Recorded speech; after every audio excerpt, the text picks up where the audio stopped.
Welcome to Council Chat. I am Councilmember Brandon Johnson, and with me is Vice Mayor Becky Tuttle.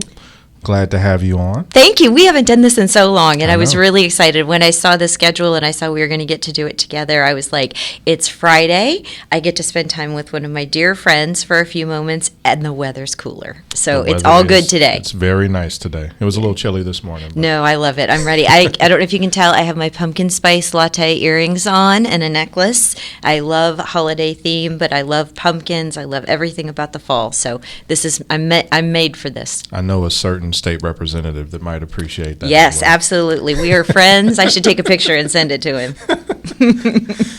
Well, next week we are going to be discussing petitions for public improvements, Board of Bids, and some contracts. And we'll also be discussing repairing and removing an unsafe structure in District 1 over at 1523 North Green Street. So I always tell people, these are hard decisions for me because it is people's property. And so I always want the community to know, too, that by the time that this comes to us, immense amount of time and consideration have been spent by staff, by council members. It's not something that happens quickly nor in isolation. So these are always, the votes that are hard for my heart sometimes. And sometimes, really, though, we're helping the families with these decisions, but, just want the community to be rest assured that the staff really, really spends a lot of time and energy working with the property owner. Yeah, and connecting them to resources as well. And it's also tough. This is a great reminder to make sure you're doing, estate planning. Oftentimes we'll find properties like this where someone has passed and the will or paperwork's not done and family can't get the property. It continues to get more dilapidated, and then we have to make a decision because that property is impacting other people's properties just being dilapidated in that way. And it's always tough, but I do appreciate when people show up and we try to discuss, and if they have a plan, try to give them some more time and to get it solved. It doesn't always work. Yeah, for sure. Yeah. Well, we have an interesting item on the agenda. I was reading through my packet just briefly preparing for a council meeting, and the Kansas Department of Wildlife and Parks administers community fishery grants. Who knew? I was not aware of this, but they have over 200 communities, community lakes statewide, and they give free fishing access to folks who are interested, communities that are interested. And so for us to be able to qualify, it looks like we have to have some infrastructure built or modified at Watson Park for them to be able to stock the fish. And I thought, wow, what a great thing. This is just one more amenity in Wichita. Yesterday, I had the opportunity, and I brought a prop. We have a couple props today, but I attended the Kansas Economic Trends Conference, and there was a fantastic speaker from ZipRecruiter. She couldn't come in person, so she was Zoom, but she was talking about all of the amenities in Wichita. And I thought, wow, here's somebody from California, and she was commenting on how many great opportunities there were and how it was a benefit for us in recruiting and attracting and retaining talent. And I thought, this is just one more thing that we can add to our list of great things and low cost, no cost options for our community members. Yeah, that I'm looking forward to getting my fishing pole out and seeing what I can go catch over there too. And I'm looking forward to coming to your house for dinner when you're done. So the next item that we have too is looking for 2023 railroad crossing improvements, something that's always a concern for folks. It looks like we have about $150,000 in general obligation that we'll be able to contribute. So there's 4 different areas that this will be included. So looking forward to hearing more and getting more information from staff. And then finally, something that's near and dear to my heart and I'm super, super excited about is an ordinance creating the Wichita Sedgwick County Food and Farm Council. This has been a long journey for the Health and Wellness Coalition and the Food Policy Committee. In 2013, we commissioned a study and learned that 25% of our population lives in a food desert. We have 44 square miles of food deserts and have done a lot of education and advocacy, all getting us to the place where both the Sedgwick County Board of Commissioners and City of Wichita adopted the Master Food Plan, and now we will have a publicly appointed council that we'll have content experts, subject matter experts, people who've been working in this for a long time, to be able to help provide their guidance and expertise to the county and the city as we implement this plan. So I will tell you, in 2013, when we first started discussing having a publicly appointed food policy council or food farm council, some of us said, oh, I don't think it'll ever happen. So to make this come to fruition is just, it really warms my heart. I had an interview about it this morning and was just bragging about how proud I am of the people who work on this issue in the city of Wichita and in Sedgwick County, our community members, because this has been a completely community-driven initiative. Yeah, no, it's really exciting. I'm looking forward to that as well. Excellent. We will also be potentially accepting it depends on council vote, but accepting a SAFER grant. And that was announced a few weeks ago.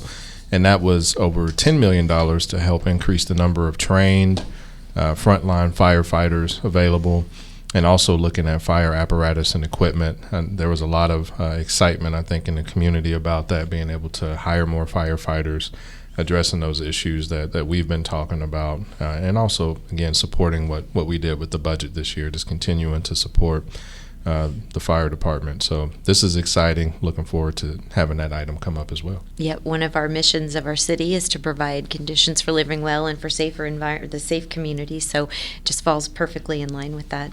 Yep. Also on Tuesday, speaking of public safety, we have at Botanica in the Lotus Room at 5:30, our two Wichita Police Department chief candidates will be available for questions from the community. It's going to be challenging for me that evening because I'm also in the Citizen Police Academy, so I'll go from one police event to another police event, but really excited to get to meet them, but then also to have input from community members. Community members have been involved from the entire beginning of this process, from selecting the search committee, to how we recruited candidates, to narrowing down the candidates to the two that we have. So this is just one more great opportunity for community engagement. Yep, and I definitely want to also encourage people to show up to that. I went to both of the forums for the last chief that we hired. So prior to Chief Ramsey being in the running, there was one round of candidates that I think some in the community weren't so happy about. I didn't have a favorite in that first round, and the city went back out. And then Ramsey was there with, I forget the other gentleman's name, and ultimately we hired Chief Ramsey. But it was a really good experience for community to be able to line up. The microphones were there. You could ask whatever you wanted. So you can ask the tough questions. You can throw some softballs, I guess, if you want to. But either way, those candidates will be kind of on display. That's what you'll have to do as chief. So you kind of get your first type of interview with those folks as a potential chief. And hopefully we get, a lot of folks to turn out. If you have questions, thoughts, ideas, definitely show up, throw them out, and see what the candidates have to say. And I think it's a good opportunity for the candidates, too, to get a better flavor of our community. Yeah. Because, they're going to be making lifestyle changes moving here. And so we want to make sure it's the candidate that we want, but we also want to make sure that it's the community they want. Right. So they'll be able to learn a little bit more about Wichita and see some of our finest who come out and want to ask them questions. Yeah. So definitely make sure you show up to that. And then other than that, you brought some other hardware. I did. I brought another prop. Councilmember Johnson and Councilmember Fry and I last Saturday participated in an event called Cooking for a Cause for Pando. I'm a Pando volunteer in USD 259, and it's for students who need a little bit more support, need a little additional help and resources, from mentoring to school supplies, backpacks with food on the weekends, whatever it may be, helping them to make good life choices. And so they invited us to come to their fundraiser, and we were celebrity chefs, and so they asked us to not only prepare samples for people to eat, but then also to have our booth decorated with a theme. And so you want to tell what the theme was? Yep, pothole chili. Councilmember Fry says you'll never look at potholes the same. Yeah, so it was on our Facebook pages, but we had a whole display and made it look like a road, and then it was elevated so the crock pots of chili fit underneath, and just really creative, and people really liked it. And we wore orange vests that we borrowed from Public Works and then swiftly returned, and we had some orange cones and different things, and little fake hard hats for the condiments to put on the chili. You made an excellent white chicken chili. Thank you. And Fry had a traditional chili. And then because we wanted to try and serve everyone and be inclusive, I made a vegetarian butternut squash chili. And they loved it. And people loved it. People were hesitant at first, but they tried it. It was really good. But it was just fun. It was a great opportunity. There were 300 and some people, I think, there, all supporting our youth at USD 259. So it was, not only did we get some hardware and we won, but it was just a great cause for the community. Yep. Yeah. So now we are letting everyone know that we are the chefs. We are the chefs. And we're already thinking about next year, so I hope they invite us again. Yeah. So what are you doing this weekend? I'll be out knocking doors and doing housework and hopefully firing up the grill one time. Oh, sounds good. It's supposed to be really pretty. I'm excited. Yep. This evening I have the Envision Gala. That's something that I'm always very supportive of, helping to provide support for one of our non-for-profits in the community that helps with our residents who are blind and visually impaired, and helping them mostly with employment, which is just great, and I'm excited about that. And then tomorrow I leave for the League of Kansas Municipalities Conference, and we'll be back Monday evening. Great to interact. I spoke yesterday at the economic event with the mayor of Hutchinson, and she wants to get together and have some conversations. So not only learning from the presenters, but just that networking and learning what communities are doing across the state. Our size, or not our size, but larger cities, there's a medium city category and then a small city category. But I think in something like that, you can learn from everyone. Yeah. Definitely. Yeah.